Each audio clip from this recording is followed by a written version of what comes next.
আমি আজকে বলে যাচ্ছি, আমার হয়াত কতটুকু আছে জানি না। যদি এই নির্বাচনে বাংলার মানুষ যদি ভুল করে, তবে এই বাংলাদেশ হবে ইসরায়েলের প্যালেস্টাইনের যুদ্ধের মতো করে একটি যুদ্ধক্ষেত্র। ওই হিন্দুস্তান আমাদের উপর যুদ্ধ চাপিয়ে দেবে। রাসূলুল্লাহ সাল্লাল্লাহু আলাইহি ওয়াসাল্লামের যেই হাদিস, গাজওয়ায়ে হিন্দের মতো করে আমাদের এই দেশের মধ্যে আমাদেরকে ইসরায়েলের ইহুদি গোষ্ঠীরা আমাদের উপর এমন যুদ্ধ চাপিয়ে যাবে, আমরা আর চোখ তুলে দুনিয়াতে থাকাতে পারবো না। এই জন্য আগামী নির্বাচন হচ্ছে দেশের স্বাধীনতা, সার্বভৌমত্ব নিরন্ন, এই দেশের অভাবগ্রস্ত যারা আত্মনাদ করছে, আমার নিরন্ন মানুষের মুক্তির ঠিকানা হিসাবে আগামী নির্বাচনে শুধুমাত্র ক্ষমতায় বসানোর নির্বাচন নয়, বাংলাদেশের 54,000 বর্গ মাইল, 56,000 বর্গ মাইলের 19 কোটি মানুষের ঈমান আকীদা রক্ষা করার নির্বাচন।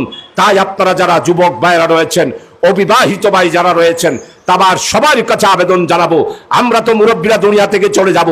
আগামী দিনের নতুন একটি বাংলাদেশ যদি আপনাদেরকে দিতে না পারি, তাহলে আপনারা যুবক ভাইয়েরা প্যালেস্টাইনে, ফিলিস্তিনে ওই শিশু কিশোররা, যুবকেরা যেভাবে নিরন্নভাবে শুধু অন্যের জন্য দাঁড়িয়ে থাকে, আমাদের বাংলাদেশেও ঠিক সেভাবে দাঁড়িয়ে থাকতে হবে। ক্ষুধার্ত অবস্থায় আমরা অন্ন পাবো না, আমাদেরকে আধিপত্যবাদী ভারত আমাদের দেশকে ধ্বংস করে দেবে।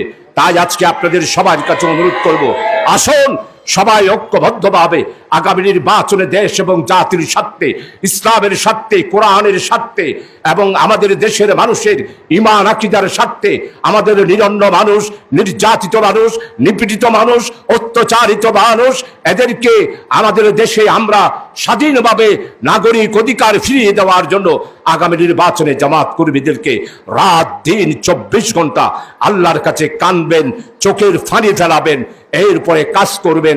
এরপরেই আল্লাহ তাআলা আমাদেরকে একটি ইসলামী রাষ্ট্র দান করবে।